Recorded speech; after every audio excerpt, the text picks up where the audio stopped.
Jairo, acho que Jairo é uma figura, um profissional, um ser humano que está aí trazendo para nós todos um saber que muito tem me tocado, particularmente, eu acho que a nós todos, Jairo e Ronald, nessa dupla que estamos juntos já há algum tempo, né? Que é um prazer assim, receber vocês. Foi um prazer receber o Ronald, e agora um prazer enorme, Jairo, receber você, psicanalista, historiador, filósofo, enfim, professor, né? Professor da universidade. Também E membro do PUD, né? Do Psicanalistas Unidos pela depois, Democracia. pois é, enfim, que é um prazer enorme falarmos desse tema tão inquietante e inquietador para nós, né? Todos que temos uma clínica densa ou não, ou começando, ou já no caminho. E isso tem trazido para nós, desde muitos anos, essa inquietação. Então, ouvir vocês falarem agora sobre a depressão, sob o ponto de vista filosófico e literário, só vai nos contribuir nessa pesquisa fundamentalmente. Então, é um prazer. Bom dia a todos, todas e todes. Eu vou falar bom dia a todas, né? Porque dentro do meu campo de pesquisa, a maioridade sempre ganha. E como a maioridade sempre é mulheres, então a gente ignora a gramática que traz o masculino na frente e joga o feminino na frente. Então, bom dia a todas, bom dia a todos e bom dia a todos. É um prazer Muito obrigada. imenso estarmos aqui, tá? Eu fico muito honrado por essa apresentação da Yara, da Kátia, o acolhimento que vocês sempre nos dão. A gente fica assim, sem palavras, né? Esse tema que vocês vêm pesquisando é um tema que para mim é muito caro. É, eu costumo brincar que eu sou uma alma triste. Aí eu me lembrei do Schreber, né? Que Schreber dizia que ele era um cadáver carregando outro cadáver. Eu falei, meu Deus, eu não cheguei nesse nível, não. Por favor, né? Por favor. É, um cadáver carregando outro cadáver. Mas a questão da tristeza ela se deve por vários fatores, né? Ela se deve por vários fatores, e aí a gente vai tentar aqui, a partir do Riobaldo, fazer essa distinção do que seria isso que ele chama de dois tipos de tristeza, uma tristeza boa e uma tristeza ruim. O Riobaldo vai falar a partir desse lugar, nesse livro que eu acho assim, que é o nosso James Joyce brasileiro, que é o Aham, Grande sim, Sertões sim. Veredas, né? Lacan tropeçou no James Joyce e ali ele descobriu, caiu na cabeça dele o sintoma, né? Eu falo com o Ronald que a gente tropeçou no Grande Sertões Veredas e percebemos e caiu na nossa cabeça a periferia. Mas a periferia não enquanto lugar de margem, como ela costumamente ela é vista, mas a periferia como centro. A periferia, que a gente inclusive está escrevendo um ensaio sobre isso, fazendo uma analogia entre a periferia e o sintoma lacaniano, inclusive mudando o conceito de periferia, né, o periferia com pH, para poder seguir o TH lá do Lacan, que é a periferia como a escuta do mundo, e não mais como a margem do mundo. A periferia enquanto centro. E se a periferia está no centro, você coloca no centro uma escuta diferente, porque não é uma escuta das margens, mas uma escuta das potencialidades silenciadas. Então é diferente quando o sujeito é retirado desse lugar de margem e é colocado nesse lugar de centro. A Neuza Santos de Souza fala muito sobre isso nos seus escritos, desse corpo que não é convidado para estar sequer na dialética, ignorado muitas vezes dentro do seu próprio devir, e em algum momento, né, você tem essa virada. Então, o Riobaldo, eu quero começar a falar a partir desse lugar que é o lugar do sertão, né? O lugar onde o Riobaldo começa assim: sertão, quem conhece ele é urubu. Então, se você não é urubu, você não conhece sertão. E eu gosto muito dessa, né, dessa fala. Quem conhece o sofrimento, quem conhece de fato as angústias, as agruras de quem Não posso perpassa. carregar. Alô? Vou tomar cafezinho ali. Ah, tá. Quem perpassa todas essas questões, né? é preciso ter uma certa historicidade com isso. Então, a tristeza ela é o tema dos poetas, a tristeza é o tema das poesias cantadas, das poesias musicadas. Eu me lembrava aqui da enfermeira da Nilce da Silveira, né? Eu não sei se vocês conhecem, a Nilce da Silveira tinha uma enfermeira famosa, até tanto quanto ela, né? Que era uma sambista. Quem aposta o nome dela aí? Quem se lembra o nome dela aí? Quem era a enfermeira sambista da dona... Dona Ivone. Ah, então, eu dei a dica da dona. É isso aí, Dona Ivone. Não, quem é do samba sabe, tem jeito. Não é, Júlia? É a Quem é Dona do Ivone. samba sabe. Pois é, a Dona Ivone Lara. Dona Ivone Lara, tão famosa quanto a própria Anice da Silveira, né? Foi enfermeira da Anice da Silveira durante muitos anos. E ela falava que a Anice da Silveira, de uma certa forma, resgatou a voz dela, que estava escondida, que estava oculta, que era a voz exatamente da sua negritude. E ela diz: eu carregava uma tristeza sem nome. É isso que a Dona Ivone Lara canta, né? Chega uma hora que ela canta assim: tristeza saltou dos meus olhos do jeito que eu não queria. É uma música, inclusive, muito famosa dela, né? Afivelar o meu peito para eu poder não amar, acinzentar a minha alma.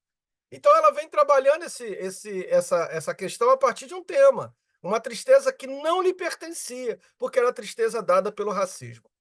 Então, existem algumas tristezas, né, que não nos pertencem, não é nosso. Então, o Riobaldo vai trabalhar dentro dessa questão. E eu quero, claro, trazer isso a partir desse diálogo entre Riobaldo e Lacan.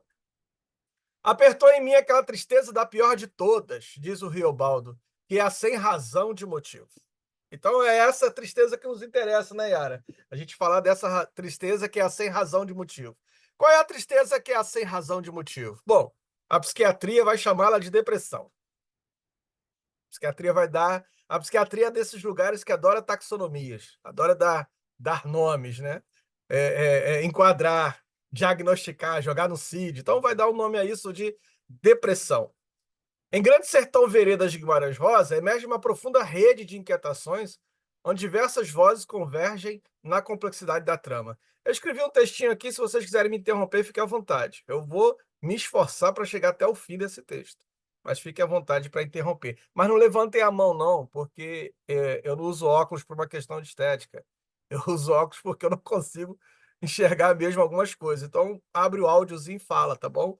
Porque dificilmente eu consigo enxergar aquelas mãozinhas pequenininhas que ficam aparecendo na tela.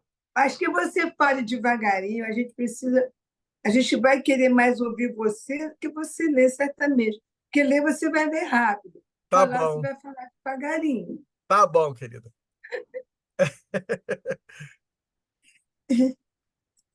Essa proximidade com as vozes, ela é permeada de riscos, não apenas por sua revisitação não ser inovadora, mas também pelos perigos inerentes à descoberta de possibilidades essas que se entrelaçam entre a psicanálise e a cultura. E aqui eu já quero fazer um adendo, né? Se você for incluir a cultura da psicanálise, a psicanálise se torna uma espécie de um adendo da psicologia. A psicanálise ela é um diálogo constante com a cultura. E o Freud coloca isso diversas vezes de forma tão explícita, né? Quando ele, por exemplo, vai dialogar com o Adler traz uma crítica ao Freud, dizendo assim: olha, a psicanálise não responde muito às questões da cultura. E aí o Jung, também aproveitando essa deixa do Adler, vai escrever um livro sobre sintomas a partir de um outro lugar que não é a sexualidade. E aí o Freud se vê incumbido de dar uma resposta para ambos. E a resposta de Freud é uma imersão da psicanálise na cultura, que é o totem e tabu. Então, é o totem e tabu, né? Inclusive uma imersão obsessiva, vai dizer Lacan. Lacan diz que totem e tabu é a obra de um neurótico obsessivo. Embora esse neurótico obsessivo fosse um gênio como Freud, é assim que diz Lacan, mas ainda assim é a obra de neurótico obsessivo, é a obra de um obsessivo. Qual era a obsessão do Freud? Responder a ambos, que a psicanálise, sim, dialogava com a cultura.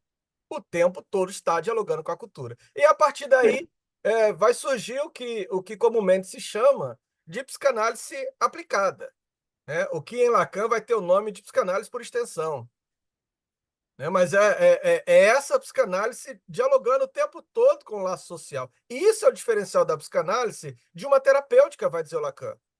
Tem uma terapêutica na psicanálise? Tem, mas não é só isso, ela vai além, porque ela também é uma crítica da cultura. Agora vejam só a posição que a psicanálise se encontra. Ela está nesse lugar de diálogo, mas de um lugar em que ela gera crítica, ou seja, é como se ela estivesse ali bussolando a cultura, suleando a cultura, né? Como se ela estivesse dando ali um sul para a cultura. Ao mesmo tempo, agora tem um problema que o Foucault vai colocar, é que a cultura é rasteira, a cultura é malandra. Então o que é que a cultura faz? Fica o tempo todo assimilando essa crítica. Assimila a crítica e esvazia de seu contexto. Então veja que é um embate que a psicanálise faz com a cultura, que está bem explícito lá no Mal-Estar da Civilização. Enquanto todos os outros trabalham com bem-estar, a psicanálise trabalha com mal-estar. A gente não está A nesse lugar de psiquiatria também, né? A É, psiquiatria também. A é, medicina também, né? exatamente. Quando eu falar que a psicologia, eu estou trazendo ambas as ferramentas que está a serviço do capital, tanto a psiquiatria quanto a psicologia. E a psicanálise fazendo um corte ali. Não é à toa que tanto uma quanto outra tentam fagogitar a psicanálise o tempo todo. No tempo do Freud, a psiquiatria tentou fagogitar a psicanálise. No tempo de Lacan, foram os psicólogos tentando fagogitar a psicanálise, tentando tornar a psicanálise uma coisa menor, um braço, né? Uma subdisciplina.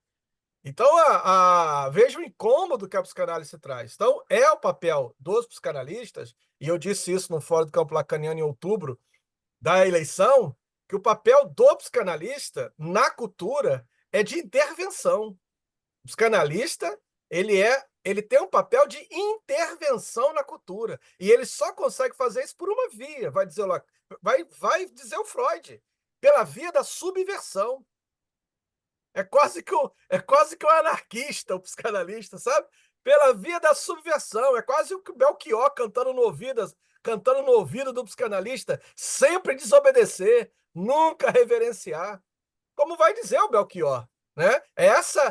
Então é uma luta, como diz o Freud no Mal-Estar, entre dois titãs: a cultura e a psicanálise. A cultura e a psicanálise. A cultura tentando assimilar a psicanálise, tentando esvaziar a psicanálise de seus conceitos, né? Tentando, inclusive, tornar a psicanálise um objeto de demanda de desejo. Não é à toa que a gente tem cursinho de psicanálise para tudo que é lado.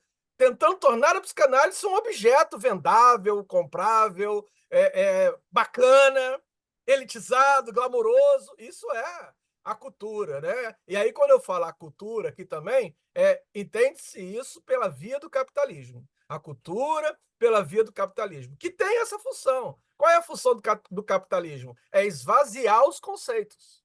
Esvaziar os conceitos. Esvaziando conceitos. Inclusive, o conceito mais caro para a psicanálise. Qual é o conceito mais caro para a psicanálise? O conceito de sujeito.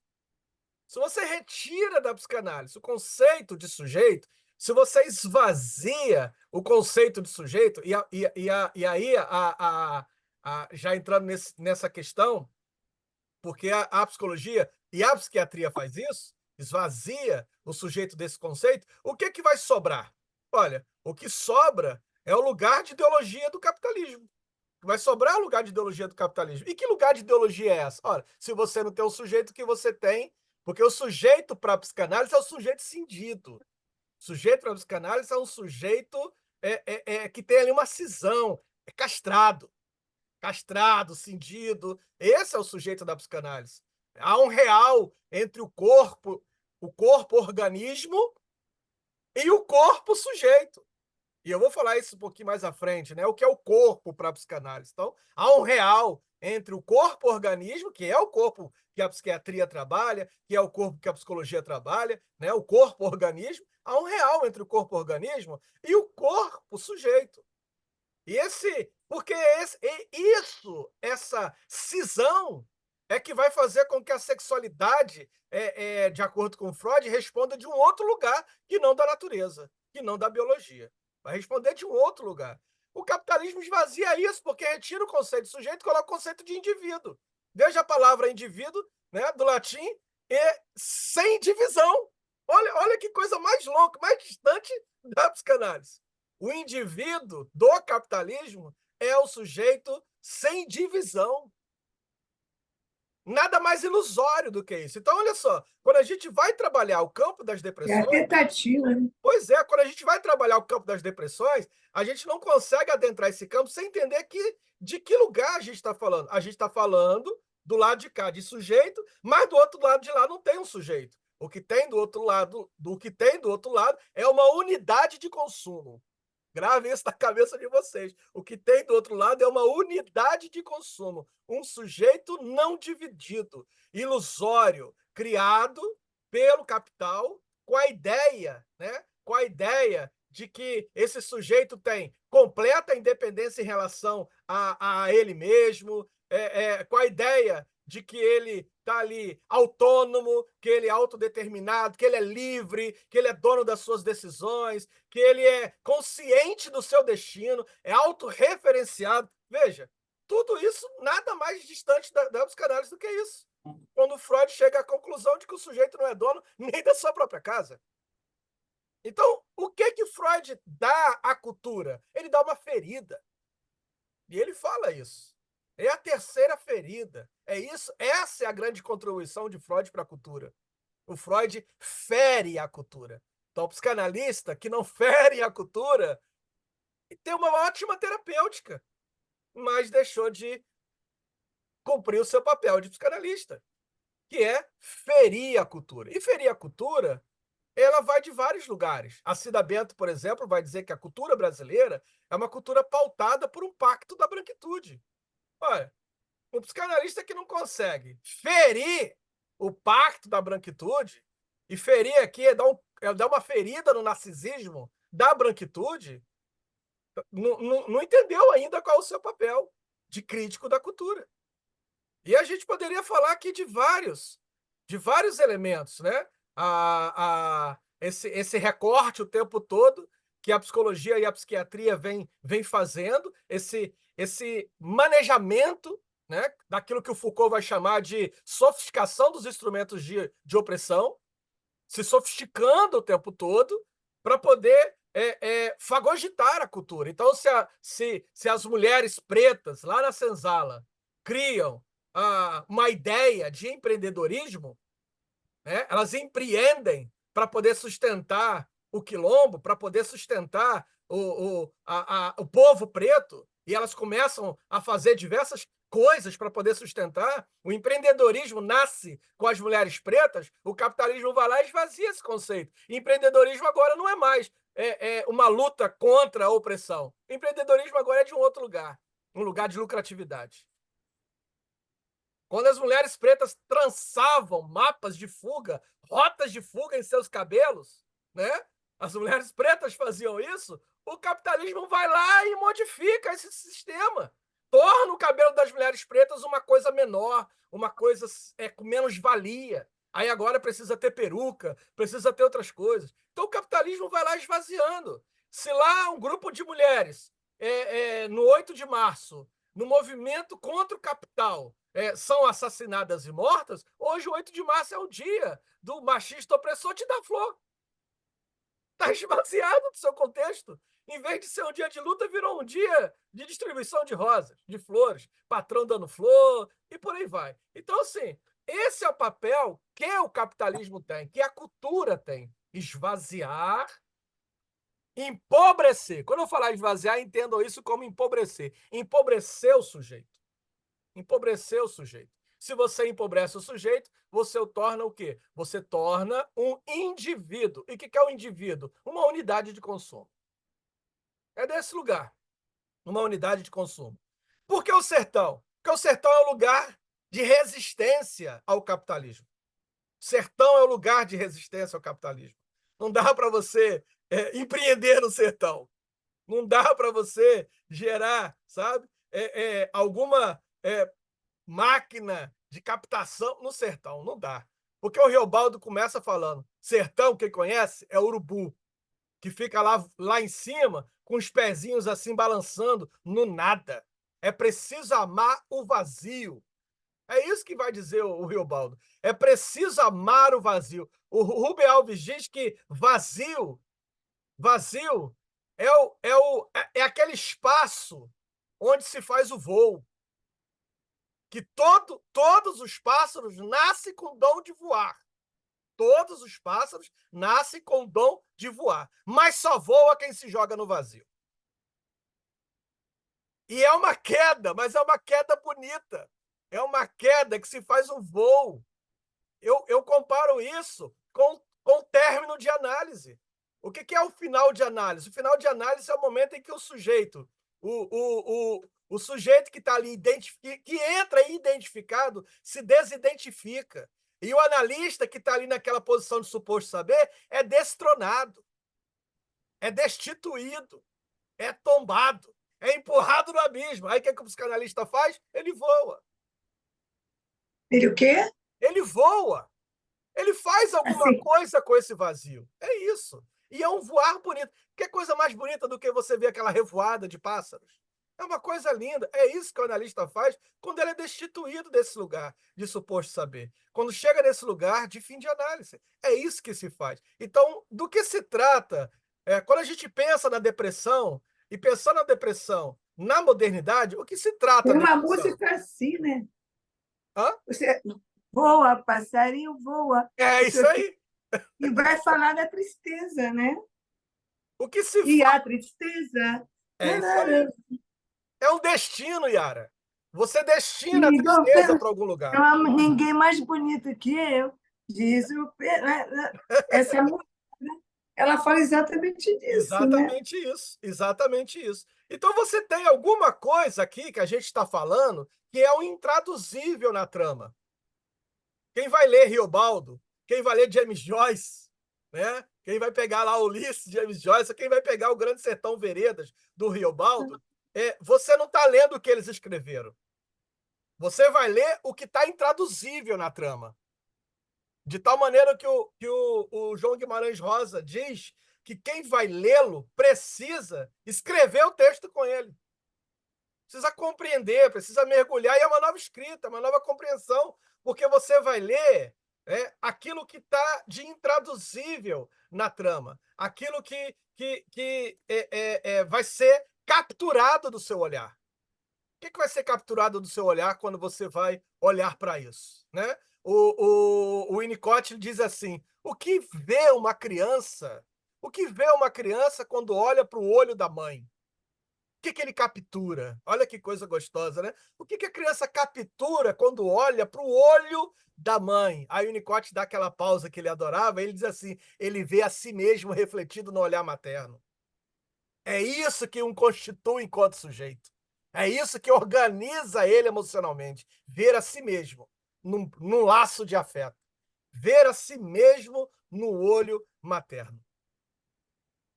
É isso que você precisa fazer quando você lê Lacan, quando você lê Freud, quando você lê os autores. É preciso você se enxergar naquela trama. Você precisa se enxergar. Vê se isso não está lá no jargão lacaniano. Sejam como eu, não me imitem. É isso que vai dizer Lacan ao final do seu seminário. Sejam como eu, não me imitem. Ou seja, olhem, leiam Freud e se enxerguem. Se enxerguem. Leiam Lacan e se enxerguem. Não me imitem. Se locupletem. Né? Sejam capazes Jairo, de enxergar o intraduzível do trama. É Zélia, tudo bem? Tudo ótimo, amiga. Prazer imenso Então, ter você aqui, sabe viu? que você fica falando o tempo do Riobaldo, mas eu me lembro da Diadorim. Eu vou entrar na diretoria agora.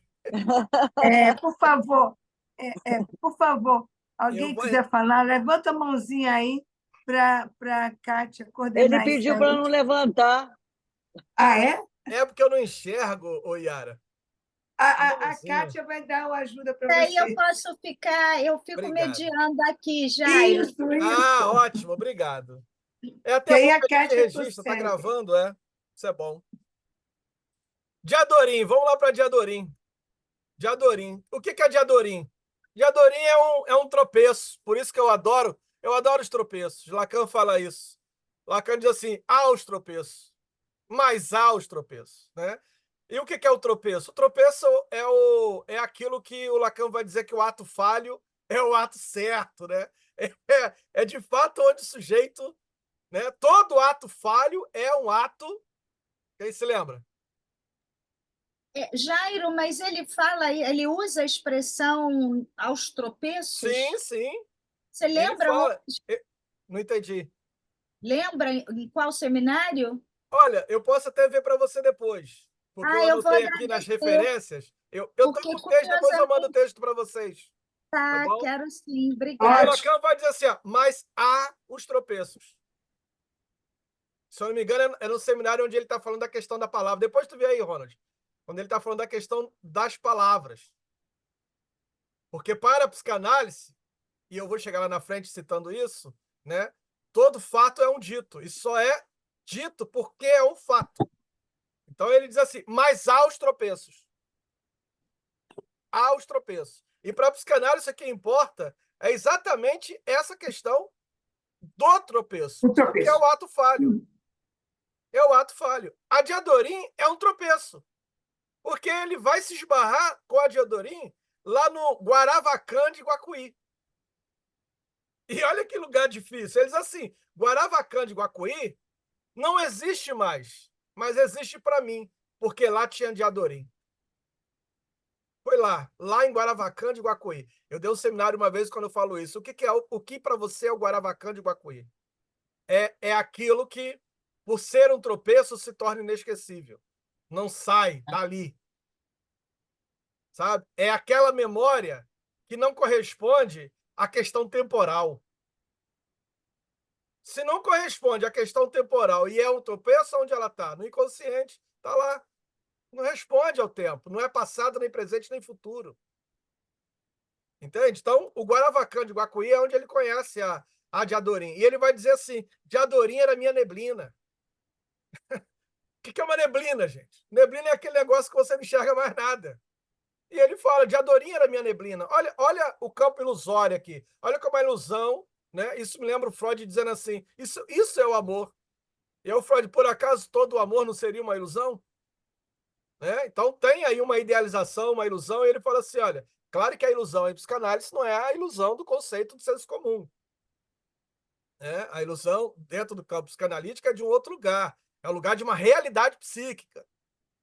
Né? O sujeito dessa ilusão, o amor enquanto ilusão, é uma realidade psíquica. Ou seja, é uma ilusão que faz laço. É uma ilusão que faz laço. Né? O amor é uma ilusão, mas faz signo, como diz o Lacan. Mas faz signo. Mas faz laço. Se faz signo, amarra o sujeito aos 3 registros. Aquilo que faz signo e que faz laço, amarra o sujeito. Né? Então, Diadorim é aquilo que vai amarrar o Riobaldo. Porque é a partir de Diadorim que ele vai ter uma história, gente. É a partir de Diadorim que ele vai ter uma trama, que ele vai ter uma história, que ele vai construir uma narrativa. Ou se a gente pudesse citar a Conceição Evaristo, é a partir de Diadorim que ele vai ter uma escrevivência. Porque o Grande Sertões Veredas é isso, é uma escrevivência do Riobaldo. O Ronald colocou aí no chat aí a citação do ligeiro tropeço das palavras. Obrigado, Ronald. Então, no percurso do autoerotismo ao encontro do grande outro, algo do nosso desejo fosse barrado e produzisse circuito. É como se fosse isso. Riobaldo responde de forma singular como defesa contra o real, utilizando o recurso ao saber que é a própria tentação. E aí, a narrativa do Grande Sertões Veredas é toda uma questão entre 2 grandes polos, 2 grandes conflitos. De um lado, Deus, do outro lado, o diabo. Essa é a narrativa que eu quero trazer para vocês. Deus e o diabo. Né? Deus e o diabo na Terra do Sol. Quem lembra desse filme? Deus e o diabo na Terra do Sol. É isso. Deus e o diabo. Então, vamos lá agora. Vamos entrar um pouquinho no inferno. Deus e o diabo. Grandes Sertões Veredas apresenta grandes tramas, vaticina personagens. A presença dos sintomas de Riobaldo sinaliza que o objeto não foi capaz de envelopar a castração. A gente vai se deparar com um caótico que, aos poucos, se organiza na divisão. Olha, divisão. Já tem um sujeito aí. Não é um sujeito do capitalismo, que é o indivíduo, mas o sujeito da psicanálise, o sujeito dividido, o sujeito cindido, né? E aí é a partir dessa divisão que você tem aqui um sujeito fóbico, né? O tempo todo ele está trazendo essa questão fóbica dele no livro. Você tem um sujeito fóbico que olha até certo ponto diante dessa divisão, uma divisão produzida pela castração, ou seja, por uma recusa que deixa uma fresta, uma abertura pela produção de sintomas via sofrimento que vai tentar limitar o imaginário que aparece rasgado. A presença do sintoma de Riobaldo simboliza que o objeto não foi capaz de envelopar a castração, mas se encontrou no mais além da linguagem, como nós veremos. Riobaldo conhece Otacília durante a saída de Guararavacã de Guacuí, quando os jagunços, fugindo dos soldados e querendo vingar-se do Hemórgenes, se dirigia ao encontro de Medeiro Vaz. Só um Lá na instantinho, por Fazenda Santa favor. Catarina. Só um instantinho. Que eu estou tentando levantar a mãozinha aí. Quando você fala em divisão, eu escuto e você fala disso, né? Não é só uma divisão, é divisão. Isso, Né? Nessa divisão é a divisão, isso. é no sentido de dizer, né? É divisão, é de dizer mesmo, é um dizer. Dizer, É um dizer. E eu vou diz. chegar nessa questão, porque o que a gente está trazendo aqui é a questão, o que eu estou tentando desenvolver aqui é como vai chegar a linguagem. Entendeu? Essa divisão, que é a linguagem, mas calma aí. Isso. Ele está lá na fazenda de Santa Catarina, né, na lembrança de Iorian e o trágico final de Diadorim. E aí ele escreve, presta atenção nessa narrativa. O Senhor, mire e veja. O mais importante e bonito do mundo é isto, que as pessoas não estão sempre iguais. As pessoas não foram terminadas, mas que elas vão sempre mudando. Afinam, desafinam. Verdade maior. E o que a vida me ensinou, isso me alegra montão. E outra coisa, moço, o diabo é as brutas, mas Deus é traiçoeiro. Adoro demais essa fala. O diabo é as brutas, mas Deus é traiçoeiro. Ah, Deus é uma beleza de traiçoeiro, chega a dar gosto. A força dele, quando quer, moço, me dá o medo, pavor. Deus vem vindo, ninguém não vê. Ele faz na lei do mansinho. Assim é um milagre. E Deus ataca bonito, se divertindo, se economiza. Ah, pois, um dia no curtume, a faquinha minha que eu tinha caiu dentro de um tanque. Só caldo de casca de curtir. Barbatimão, angico, lacei. Amanhã eu tiro, falei comigo, porque era de noite. Luz nenhuma eu não disputava. Ah, então saiba. No outro dia cedo, a faca, o ferro dela estava sido corroído, quase por metade, por aquela aguinha escura, toda quieta. Deixei para mais ver. Estala, espoleta. Sabe o que foi? Pois nessa mesma da tarde aí, da faquinha só se achava o cabo. O cabo, por não ser de frio metal, mas de chifre de galheiro.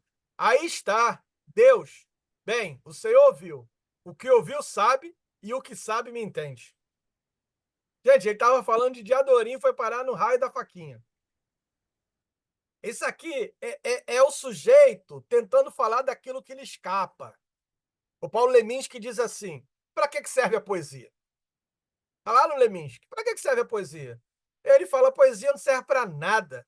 Ele só tem uma utilização, para dizer as coisas que as outras coisas não conseguem dizer. A poesia traz o indizível da palavra. O indizível da palavra. Essa narrativa do Riobaldo é uma narrativa do indizível da palavra. Ele está dizendo que perdeu alguma coisa. E alguma coisa que só ficou o osso. Mas ele estava falando da morte de Adorim. E aí traz a faquinha. E ele fala, aquela aguinha escura, essa aguinha escura, eu vou trazer para vocês aqui, essa metáfora. Corroeu o metal. Deixou só o osso. Deixou só o osso, deixou só o cabo. deixou só o osso. E aí ele traz essa metáfora de Deus sendo traiçoeiro, que vem devagar, você não percebe, e o diabo que é abrupto. E o demônio que é abrupto. O Deus traiçoeiro me lembra muito o discurso do Lacan aos católicos. Discurso que ele dá na Universidade de Bruxelas, quando ele fala que Deus é o real. Lacan coloca Deus lá no real. Deus é o real. E o que é o real? Olha, a morte também é real. O corpo também é o real. Então, o real é aquilo que é intraduzível. O real é isso que chega de mansinho. O real é isso que, quando aparece, vai dizer o Riobaldo, dá gosto. Dá gosto. E aí vamos continuar aqui. Na perspectiva do Riobaldo, o mundo revela complexidade intricada. As disparidades entre indivíduos não resultam de acasos, mas de uma condição de sujeitos inacabados. Sujeitos inacabados. Moldados por um real que se revela paradoxalmente traiçoeiro. A noção de traição, longe de ser pejorativa, instaura, na verdade, um fascínio, envolto em um sentimento de medo pavoroso. A psicanálise é um ato de traição do Freud com a cultura. Só há traição onde há tradição. Há uma tradição. A própria tradição invoca a traição. Esse é o lugar ocupado pelos psicanalistas. É preciso ser um traidor. É preciso trair. O Freud trai a cultura. O Lacan trai a IPA. É preciso ter a coragem de trair. O Winnicott vai trair Melanie Klein. Ele manda uma carta para Melanie Klein dizendo: você é um gênio, mas os kleinianos me cansam. Porque ficam nessa de cola e repete. Repete e cola, repete e cola. Eu quero ouvir o inusitado, Melanie Klein. Você ouviria o dia inteiro, mas os kleinianos me cansam. Por isso eu estou me desligando da sociedade kleiniana. É preciso ter a coragem de fazer essa traição, sabe? É preciso ter a coragem de que Melanie Klein tem de olhar para o Freud, a escrita freudiana, e dizer: Freud, você cometeu um equívoco inescapável. Você tirou a mãe do Totem Tabu. Não tem mãe no Totem Tabu. Só tem pai, só tem os filhos. Mas cadê a mãe? Você tirou a mãe. Não se tira a mãe, porque o primeiro objeto de alteridade não é o pênis, é o seio. Ninguém nasce desejando pênis, mas todos nascem desejando seio. Você cometeu esse equívoco. Então é preciso ter essa coragem para apontar os equívocos da tradição. Isso é ato de traição. Por que o totem tem que ser masculino? Estou pensando, O mas Freud a gente pode respondeu tomar isso, na Yara. nossa civilização o totem como feminino, não? Mas Como a mulher. o Freud responde isso numa carta. Ai, agora tenta lembrar aí, Ronald, qual é a carta? Até citei, eu esqueci. Eu não sei, se não me engano, é o Adler. A carta a alguém que questiona ele por que o Totem Tabu só tem masculino, e ele fala: porque eu sou todo Totem Tabu. Porque eu sou todo Totem Tabu. Entenda bem, para você entender Totem Tabu, aí já é outro seminário, mas olha só, tem um contexto. Além do contexto do Jung e do Adler, questionar que a psicanálise não lida com a cultura, tem outro contexto, que é o contexto dos contratualistas. Isso era do campo da filosofia. Lembre que o grande desejo do Freud sempre foi ser filósofo. Então havia lá um discurso. Ele só não defendeu a tese, mas ele chegou, porque ele teve que sair, né? Mas ele era um filósofo. Não, sim, tanto é que na coleção dos pensadores está lá o Freud. Mas havia um desejo do Freud de ser reconhecido desse lugar enquanto filósofo, né? E aí o que acontece? Na época do Freud, o grande debate acontecia entre os contratualistas. O mais significante deles, que chegou até nós, é Jean-Jacques Rousseau, com o seu texto O Contrato Social. Então era um debate da cultura, era um debate antropológico, sociológico, filosófico. E a psicanálise, claro, o Freud, quando ele vai responder que a psicanálise, sim, está inserida na cultura, para onde ele vai? Ele vai para o grande debate da época dele, o debate do contratualismo. Ele vai olhar para o contrato social do Rousseau e vai dizer: nas palavras brasileiras do Riobaldo, tá uma merda isso aí. É isso que o Freud vai dizer, tá uma merda isso aí. Porque você tá colocando um cara bonitinho, sabe? Um grupo de homens de mão dada, todo mundo vestido de rosa, comendo algodão doce, andando num céu de brigadeiro. E não é isso a cultura. Porque o Jean-Jacques Rousseau termina o contrato social falando de um super-humano, de seres humanos abraçados, se beijando, e aquela coisa que mais parece até o nosso lar. E não era isso. Freud termina dizendo, não é isso. Olha, Rousseau, se arranhar a superfície da cultura, a barbárie está lá. A barbárie está lá. Então, esse céu de brigadeiro, esses homens todos de mão dadas, esse paraíso está muito religioso. Isso não é aí. Aí ele vai e escreve Totem Tabu. E o Totem Tabu o que que é? É os filhos matando o pai, é aquela coisa toda. Então, o Freud, ele vai fazer um contrato social da psicanálise. Então, o contrato social, como é que a sociedade se forma? Como é que a cultura nasce? Não nasce, como diz o Rousseau, tudo muito bonito, tudo muito organizado, tudo muito... Não. É desse outro lado aqui, ó. É a selvageria. Agora, o interessante é que enquanto os contratualistas olhavam as culturas, que eles chamavam de as culturas esotéricas, as culturas estranhas, de longe, né? Porque eles vão olhar os australianos, os aborígenes, né? De longe, o que é que o Freud traz? O Freud diz que a loucura está bem pertinho, ele fala de perto ninguém é normal. O Freud vai no Totem Tabu, o selvagem não está lá, nos aborígenes não. O selvagem está de terno e gravata dentro da universidade. No Totem Tabu, o Freud vai colocar que não há diferença nenhuma entre o aborígene, entre o que ele chamava de selvícolas e o sujeito civilizado. É quando ele vai dizer, se arranhar a civilização, a barbárie está ali. Isso vai ser um golpe, porque, gente, Freud está escrevendo na Cidade das Luzes, né? Viena, ali naquela época, era a cidade mais civilizada, mais cultural. A efervescência cultural europeia estava em Viena. Aí o Freud diz, olha, se vocês se acham os senhores da cultura, eu vou dizer para vocês, se arranhar todo esse verniz de vocês, o aborígene que vocês estão dizendo que está do outro lado do mundo, está aí dentro. Só que vocês chamam isso, sabe de quê? De Umerlage. É o estranho, está aí dentro. O estranho está aí dentro. O cara que quer matar o amigo está aí dentro. O seu vícola que vocês dizem que está aí dentro de vocês. Eu vou dizer mais uma coisa, de perto ninguém é normal. E acabou. Entendeu? Esse é o contrato social da psicanálise.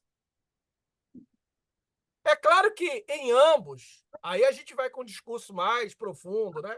Depois vai vir Paterna, que é uma estudiosa da obra freudiana e também uma antropóloga, e vai dizer assim, então, no nosso tempo, nem Freud e nem Rousseau conseguiu acertar, porque ambos partem de um lugar. Se em Rousseau o patriarcado faliu, em Freud, o patriarcado muda de aspecto, porque deixa de ser o pai todo-poderoso e passa a ser patriarcado, porque passa a ser os irmãos.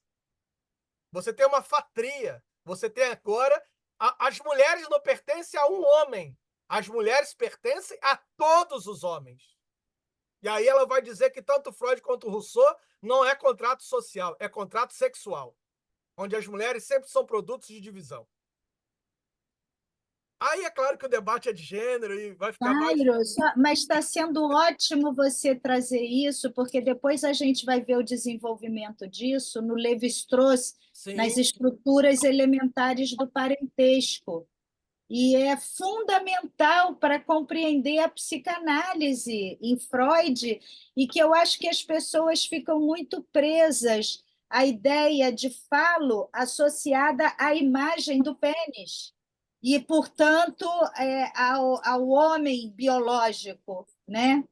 E quando você fala isso, você desloca, né? Essa compreensão é importante. eu peguei aqui o livro do Edmond Ortigues, onde ele vai colocar que em África o pai é um baobá, é uma árvore, está aqui, ó, Édipo africano.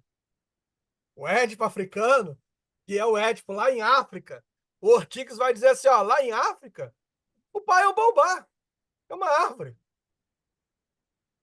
Tem que revisitar esse Édipo aí, entendeu? Olha que interessante. E, claro, tem o Francis Fanon que vai falar que o Édipo não funciona para o sujeito negro, né? Da mesma forma que funciona para o sujeito branco. Porque se o sujeito branco adentra a questão fálica, a questão do falo, ele adentra na cultura, o sujeito negro passa por todo o Édipo, mas não adentra na cultura. Há um Mas, fato entre uma coisa e outra. querido, olha só, como a gente está trabalhando aqui a questão da tristeza da fase e da depressão, eu gostaria que você dissesse aqui para a gente, né, assim, para não perder o momento, aonde você está entendendo que a tristeza ou a depressão, se a gente pode usar esses dois significantes, entraria aí, não só no fala, na fala, né, do Diadorim, ou seja, no Doido Sertão, né, na beleza dessa obra, como, né, em Freud, em Lacan, aonde o que você trouxe aqui, Exatamente não aqui traz isso para a gente para a gente não não perder. esquecer disso, né? Por favor. Ela está exatamente nesse discurso que a gente está falando. Exatamente agora que entrou o falo, que entrou o Édipo. Onde entra? Entra no gozo fálico. É aqui, ó. Foi boa a Kátia ter trazido essa questão, porque paramos exatamente na pausa aqui, no lugar certo, que é o quê? Os resquícios que os sujeitos encontram coragem, representando encontros com a castração, que permite a busca de um gozo. E que gozo é esse? Um gozo fálico. Permite a busca de um gozo fálico. Esse significante está impregnado na cultura. O gozo fálico se torna uma satisfação a qual o sujeito tem acesso e com a qual se identifica. Riobaldo emerge como uma figura singular no âmago do seu discurso sobre Deus, revelando uma jornada em direção ao Pai real. O Pai real emerge como o efeito da linguagem, o elemento que apenas perfura e promove a incorporação. Ao eliminar todos os elementos imaginários, encontramos então o Pai real como entidade fundamental. E aí Riobaldo elabora um Pai morto, na sua relação com a faquinha perdida para sempre. Operou um lugar de metáfora, possibilitando artifícios significantes para o sujeito se colocar entre ele e o outro. A fobia do Riobaldo não é a metáfora do pai, porque não se trata da substituição do significante.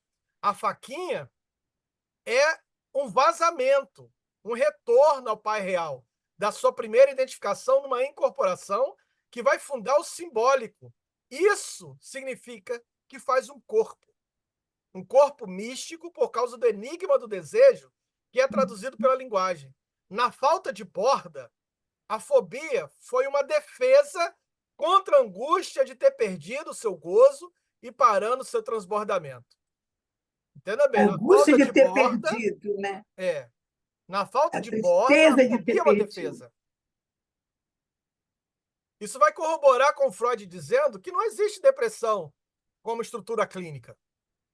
Depressão não Sim, existe como estrutura clínica. não. Ora, em psicanálise não se nasce com um corpo. É algo que se constrói, que se inventa. O que chamamos de meu corpo é o suporte do eu. Como vai dizer o Freud, o eu é um eu corporal. Logo, o corpo não é um dado primeiro, pois este pertence ao corpo simbólico, ou seja, à linguagem. É a linguagem que nos dá esse corpo. Ou como implica o Lacan, o corpo é um fato do dito. E é um dito porque é um fato, mas há tropeços. Há tropeços. Na sua relação com o delírio, o gozo fálico adquire bordas. Algo do real é descoberto frente à linguagem.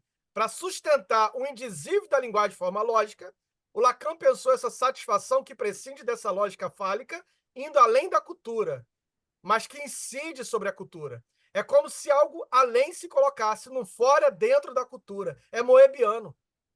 Alguma coisa além que se coloca fora e dentro da cultura. Riobaldo se referenciou ao sagrado para suportar a perda que estava originalmente investida. Logo, existe algo a mais, que produziu diferença e movimentou e marcou uma posição.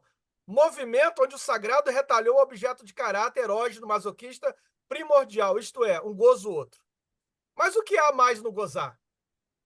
No seminário 16, Lacan associou seu conceito de mais gozar à mais-valia de Karl Marx. Nesse ponto do seu ensino, o objeto A se constitui de apropriação do mais-valia. Na mais-valia, Lacan aplicou no avesso a ideia do mais gozar, de modo a fazê-lo homólogos e não análogos, porque o objeto A e a mais-valia obedecem à mesma lógica.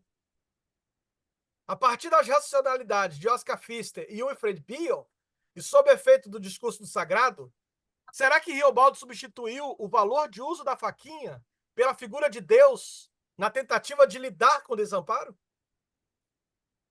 Será que Riobaldo divinizou a alteridade escamoteando a falta no outro? É por isso que ele vai dizer: o homem do sertão é, antes de tudo, um forte. Riobaldo diferencia entre a boa tristeza, que é aquela relacionada à compreensão de que as coisas não ocorrem como desejamos, e a tristeza sem motivo aparente, que é aquela que ele chama de a pior de todas. Na perspectiva lacaniana, estados depressivos resultam da desorientação do sujeito em relação ao seu desejo, onde ocorre o apagamento em favor da identificação com o objeto perdido, instigado pelo outro. Embora a psicanálise negue a existência da depressão como entidade clínica, reconhece a necessidade de diálogo com outras práticas, como a psiquiatria, para compreendê-la. A partir da psicanálise, a depressão é vista como estado subjetivo, caracterizado por dor, tristeza e falta de vontade, sendo associada à dimensão afetiva e à singularidade do sofrimento do sujeito, que só pode ser tratado pela linguagem e pelas dificuldades pulsionais que afetam o corpo. Então, olha, a psicanálise olha para isso que a psiquiatria chama de depressão, mas com um olhar diferente, porque não olha para aquilo que a psiquiatria olha, os sintomas no organismo, que é o corpo da medicina. A psicanálise olha para aquilo que está sendo produzido no corpo do eu, que é a linguagem. Esse é o lugar que a psicanálise vai olhar, campo da linguagem. Assim, a depressão, sobre a ótica psicanalítica, na verdade, é o afeto. A depressão sobre a ótica psicanalítica adquire um aspecto de afeto, implicando numa compreensão mais ampla desse fenômeno. Na perspectiva lacaniana, a depressão, e aqui Lacan vai dialogar muito com o Riobaldo, parece até que os dois estavam macomunando isso juntos. Lembra que o Riobaldo vai colocar que ele ficou sem coragem de tirar a faquinha de dentro do tanque? Ele viu a coisa corroída, mas ele ficou sem coragem, falou, vou deixar aí. Quando ele foi no outro dia, só estava o osso. Quer dizer, ele não interferiu. Ele podia ter tirado a faquinha quando começou o processo, mas ele não interferiu, ele deixou. O Lacan vai chamar isso de covardia moral. Para Lacan, a depressão é uma covardia moral. É forte essa palavra, mas é assim que Lacan coloca. Uma falha moral, uma covardia que se assemelha ao pecado. Para Lacan, a depressão é um pecado. Está em televisão, né? Tá lá em televisão. Rapaz, a Yara tá afinada aí na teoria. Tá lá na televisão. Para Lacan é um pecado. E aí, ao invés de enfocar os processos inconscientes e pulsionais, como fez o Freud, o Lacan amplia a análise, conectando a depressão a questões éticas e morais. E aí, onde Lacan vai buscar referência? Na filosofia de Spinoza. É lá na filosofia de Spinoza que ele vai buscar a sua referência para dizer depressão é um pecado. E ele não para só em Spinoza. Ele fala assim, Spinoza ainda é pobre, eu vou buscar mais. Eu vou buscar no inferno de Dante. Tem que ir lá no inferno Mas de Dante. Spinoza não fala da palavra depressão, ele fala em tristeza. Tristeza. Mas aí a tristeza, é preciso entender as semânticas, né? O porque primeiro tratado de depressão significante chamava-se melancolia. Né? Então, acho que o significante no século ele vai XVII se não modificando. estava, né? Não estava em jogo, não estava em É pauta. por isso que o Riobaldo vai trazer tristeza boa e tristeza ruim, para diferenciar esse significante do que seria uma tristeza e que seria uma depressão. A tristeza Muito boa, legal, isso é o maior barato. e ele fala assim, a tristeza boa é uma frustração. É um corte no campo do ilusório, sabe? Só um adeno, Jaro, isso que a Yara falou que é importante, viu, Yara? Claro. No século XVII, você tem ainda está surgindo o iluminismo. Então, as coisas eram separadas pelo significante, né, obviamente, na dualidade. Então, bem e mal. Então, você tem medo bom, medo mal. Tristeza boa, tristeza ruim. e Deus assim bom vai e por Deus diante. mau. Exatamente. Isso. Obrigado, Ronald. E aí você, olha que coisa legal. O Lacan vai buscar na filosofia de Spinoza, mas não contente só com Spinoza, também vai lá para o inferno de Dante. E aí eu vou explicar por que eu escolhi esse texto do Riobaldo.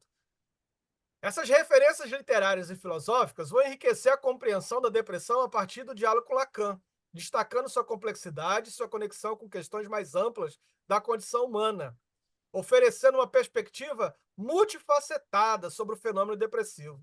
A relação entre psicanálise e pecado é profunda, porque está ligada à noção de falta moral, a falta moral judaica cristã. Para a psicanálise, o pecado surge da própria estrutura psíquica, da divisão imposta pelo significante ao sujeito.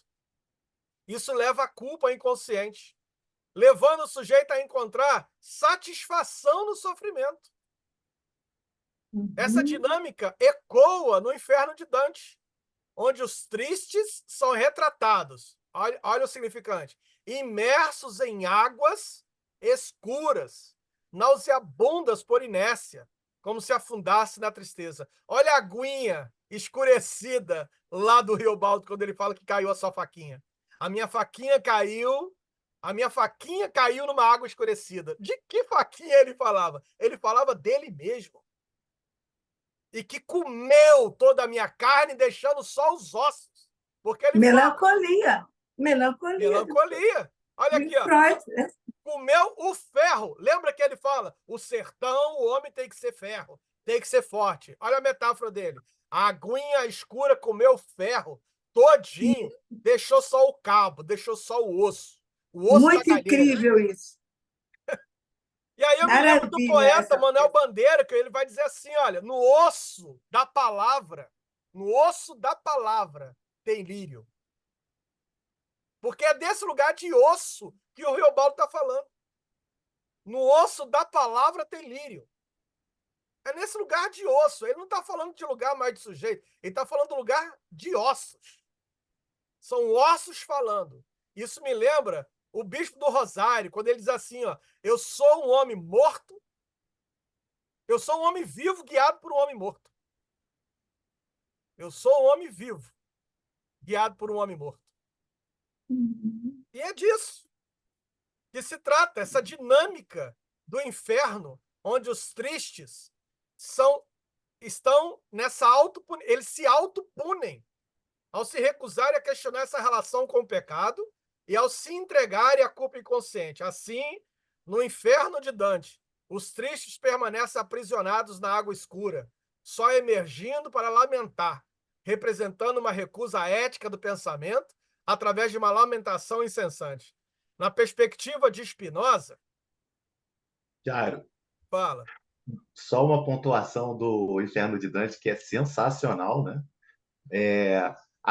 Os tristes, eles estão nessa água escura, barrenta, né? No poema do Dante, ele olha para essa água barrenta, né? Comenta com Virgílio, não, mas Virgílio, por que eles estão assim, nessa água garrada, barrenta?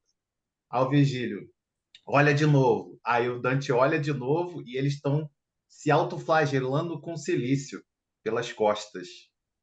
Autoflagelo, se escorraçando, né? Que não quer ter o vínculo com o pecado que eles cometeram em vida. e aí o Lacan vai dizer que é isso, a depressão Mas que é o que o sujeito melancólico faz, Torcida.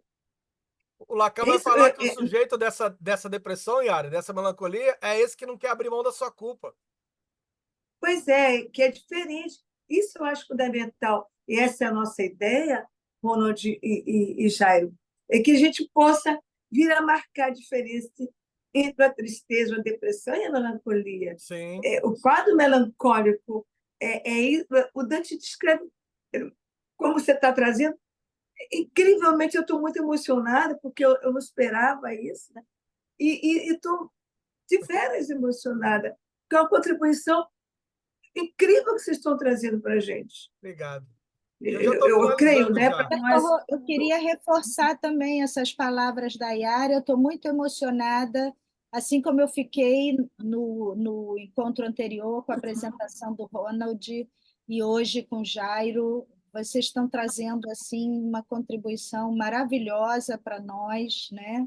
Com certeza, com Gente, certeza. aí, olha só, Superaram nossas expectativas. eu sou igual o Zé Cabaleiro, eu fico ali, sabe, choro até com beijo de novela, eu fico emocionado. Eu choro Obrigado, gente. até com comercial. Muito Olha, eu estou obrigado. muito emocionada. Muito Obrigado, obrigado. obrigado. E aí, já finalizando, eu já quero trazer minha finalização. Na perspectiva de Spinoza, a compreensão dos afetos só é alcançada por meio da reflexão. Como vai dizer Freud, o pensamento é o ensaio da ação. É preciso evocar o ensaio, demandando uma participação ativa do sujeito. E aí o Freud implica: qual a sua responsabilidade nesse mal que te aflige? Lacan amplia essa ideia ao sugerir que a compreensão dos afetos é uma epifania que remete o sujeito ao tumulto do desejo. Para o Lacan, o sujeito da depressão é o sujeito que está com o seu desejo em desordem. Desejo em desordem. Essa é a questão. Então é preciso que haja uma epifania. O que é uma epifania? Uma espécie de uma orquestra, um coral, onde está tudo ali, todos os eus do sujeito se afinam. Sai desse lugar, né? O desejo é o diapasão, que vai afinar o sujeito. Quinet, claro que eu não poderia terminar sem citar o nosso querido Antônio Quinet, ele acrescenta que a tristeza surge quando o sujeito se retrai diante do imperativo ético de expressar o seu desejo, enquanto a depressão se caracteriza por uma retirada mais profunda do sujeito em relação à vida e às palavras.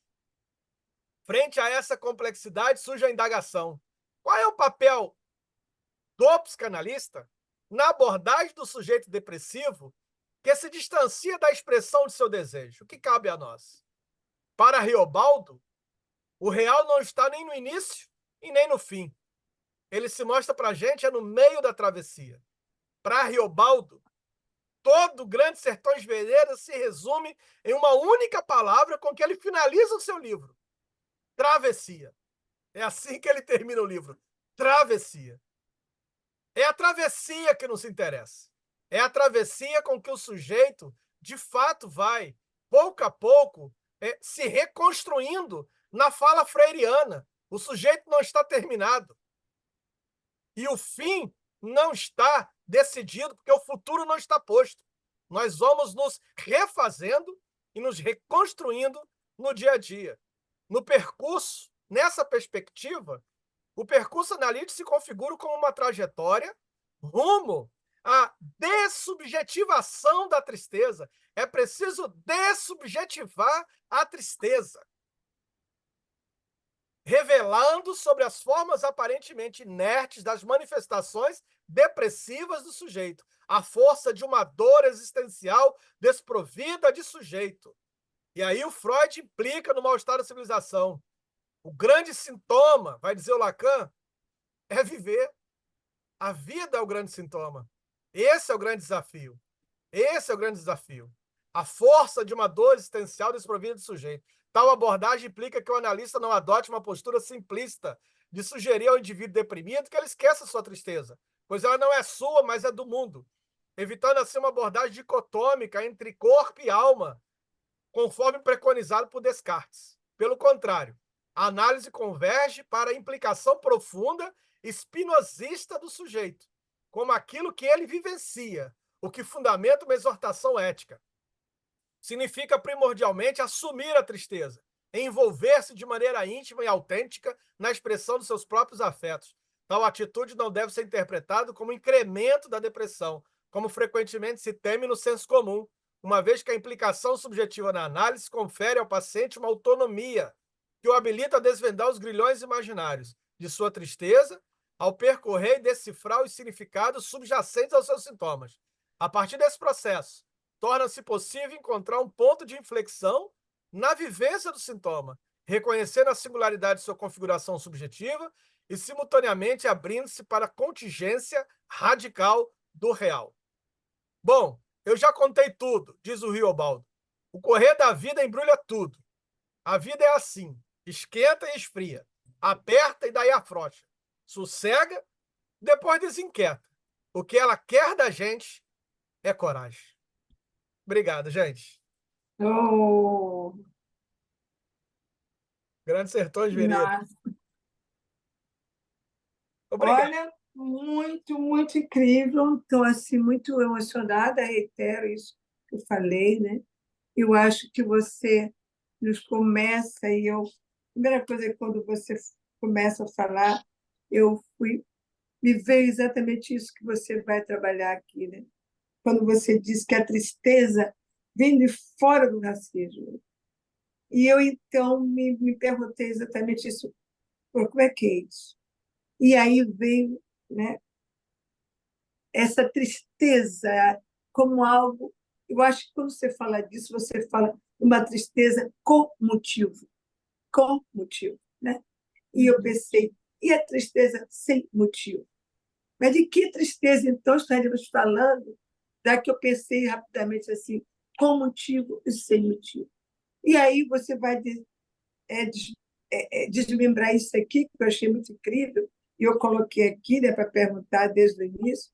É, é, eu me lembrei dessa diferença que a psiquiatria fala, mas o que me veio logo foi o que você veio trabalhar, né? A questão da tristeza como esse escancaramento da, da castração. Nessa possibilidade, por que Spinoza vai falar exatamente dos afetos, e quando ele fala dos afetos, que vai falar na questão da potência dos afetos, né? Ele coloca a tristeza como essa diminuição de potência, e aí eu pensei logo, né? E você vai pontuar isso aí, como esse vazio que a castração nos coloca o tempo todo e que esse sentimento inerente do sujeito tem como a tristeza, né, o sujeito, no seu sujeito triste, estruturalmente, na medida em que a gente está falando de que qual é a resposta que o sujeito dá enquanto sentimento diante desse reconhecimento e dessa negação à castração, essa dualidade o tempo todo que a gente vive. E uma outra coisa que eu pensei assim rapidinho, porque eu sei que o tempo é curto, quando você fala no capitalismo, né, me vem, poxa, mas é exatamente o que o capitalismo vai fazer, é tentar tapar esse vazio, essa tristeza inerente, que por mais que traga os objetos mais lindos, mais agalmáticos, é, não dá conta, não dá conta. Então, o carro X, que é o carro Y, que é, a blusa X, que é a blusa Y, que não vai dar conta nunca.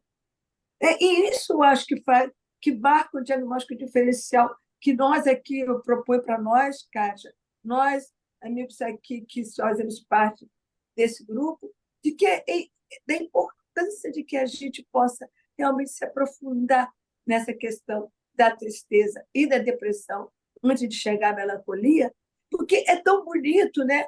O Dante fala disso de uma forma tão clara, Diadoni fala disso, que beleza quando ele diz essa água escura, né?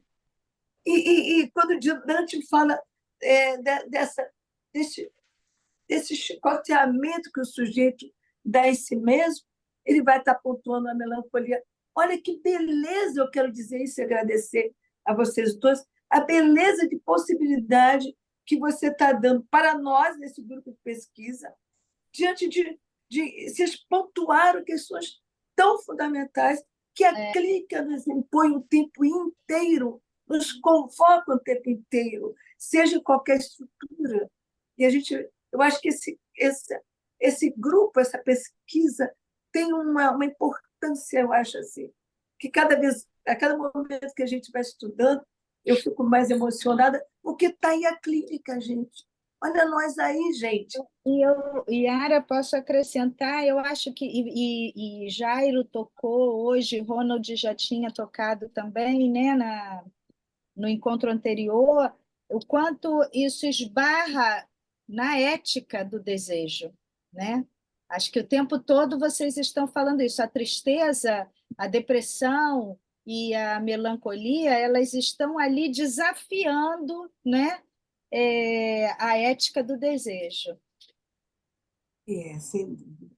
E como eu gostei, né, Kátia? O que eu entendi colocar para a gente pensar a tristeza como inerente à depressão como sintoma, o que o Jairo falou aí, né? Essa diferença me parece, o meu entende, poxa, realmente, olha algo que a gente pode... Da boa tristeza e da Mas a tristeza tristeza amar. né? Tem dois tipos. Pois é, né? E a gente está pensando também, né? Como que o real vem exatamente cutucar essa tristeza, né? Cutucar esse vazio, né? Apontando para nós, escancarando, olha só aqui, ó, não adianta tentar colocar objeto algum, porque o que a gente tem aqui é um vazio inerente do sujeito. E aí, né? O que fazer com isso? Mas eu pergunto a vocês, para vocês me lembrarem, quando Lacan vai falar no final da análise, ele usa o significante tristeza ou o significante depressão? Jairo, Ronald, pessoal, mas eu acho que é depressão, né? Não. Quando ele está dialogando com o Spinoza, ele usa exatamente esse significante de depressão. E não tristeza, né? Não tristeza. Porque também é uma coisa interessante de observar, né? A questão a gente vai chamar de uma pesquisa histórica, né? De como cada conceito vai se construindo a partir dos processos históricos. Se lá no primeiro momento tudo era melancolia, lá no século XVI tudo era melancolia, a partir dos desdobramentos da própria história, esses conceitos vão se afastando. O que é a melancolia, o que é a depressão, o que é uma tristeza boa, ruim. Perfeito. Eu só queria só fazer duas pontuações nisso que o Jair falou, que é importante, que ao longo do processo histórico você vai fazer essa diferenciação, só que é um termo eminentemente, antes de tudo, político, porque o melancólico não sou eu, é sempre o outro. Por que eu estou falando isso? Por conta do processo de colonização. O processo de colonização acaba desencadeando aquilo que a gente chama de banzo, né? A gente não pode esquecer disso. Banzo é tristeza. Exato, mas que vai ocupar um lugar de melancolia relacionado aos africanos e ao processo de escravização, né? Quer dizer, mas quem está nomeando não é os negros, né? Não é o processo de escravização, é justamente os senhores, né? Os latifundiários, né? Então, assim, esse é o primeiro ponto. O segundo ponto quando o Jairo fala sobre dessubjetivação da tristeza, que vai muito para esse lugar que eu estou dizendo aqui, a dessubjetivação da tristeza é porque a tristeza ela foi colonizada pelo capitalismo. Esse é o ponto. A tristeza ela foi colonizada pelo capitalismo para tamponamento. Então, a direção do tratamento então seria a dessubjetivação dessa colonização, né? Você descolonizar a tristeza. Esse é aí que eu quero chegar. Esse é o ponto, né? E aí, quando você descoloniza a tristeza, o que aparece? Aparece uma dor existencial desprovida de sujeito. Tem uma dor existencial desprovida de sujeito. É o que o Lacan vai chamar de covardia moral. Tão interessante esse termo, né? Covardia moral. Eu vou precisar ir, mas assim, se alguém quiser continuar, eu posso deixar, como já tem outros co-anfitriões aqui, eu saindo, a sala não cai. Porque porque eu estou com o meu Zoom hoje, eu não entrei pelo do fórum. Fez bem. Mas não estamos na hora? Até que horas vai a aula? 10h30. Já está na hora. Alguém gostaria mais de fazer alguma pergunta? Eu gostaria. Eu queria agradecer ao Jairo. Né? Adorei seu trabalho. Tem muito interesse pelo Sertão Veredas. Né? Vontade de entrar lá dentro e ficar. Né? E adorei, gostei muito. Me deu um monte de ideias aqui criativas. poéticas e criativas e teóricas, né? E pedir desculpa ao Ronald que eu não pude vir na aula dele, porque eu estava doentinha. E quero agradecer a Yara e a Kátia pela essa beleza, né? Essa proposta, né? De a gente poder marcar a diferença entre tristeza, depressão, melancolia, que são coisas que a gente trabalha na clínica, né? É muito importante, né? Porque não se pode, a cultura não deixa ninguém ficar triste, não pode ficar triste, toma remédio. Né? Mas a tristeza, ela é criativa, às vezes ela é poética, às vezes faz você revirar. O tropeço, como dizia minha mãe, faz você caminhar para frente. Não é isso? Às vezes é preciso. Né? E agora não deixam nada, né? Você tem que ir no capitalismo, ir naquela linha. Então, eu só tenho a agradecer, né? Eu acho que a gente poderia falar ficar aqui, né, uma manhã inteira, infelizmente. Dá vontade. E eu pensei isso, a música, né? Tristeza não tem fim, felicidade sim. Sim, não tem fim, né? E o sentimento de que vai ter que acabar mesmo, gente, vai ter que acabar, não, encerrar hoje aqui, dá tristeza. Mas olha só, a gente fica o convite também para retornar na primeira oportunidade. Vamos gostar muito de todos que estão aqui. Está feito o convite aos dois, né? Muito bom. Meninos, muito bom. Obrigado, gente. Obrigado, parabéns. Yara, querido. Eu só quero finalizar dizendo que tudo se acaba na quarta-feira. Isso aí. Para recomeçar. Pulsão de morte, pulsão de vida. É assim. Um beijão, gente. Beijo. Beijo, gente. Obrigado. Hein? Muito obrigada. Obrigado.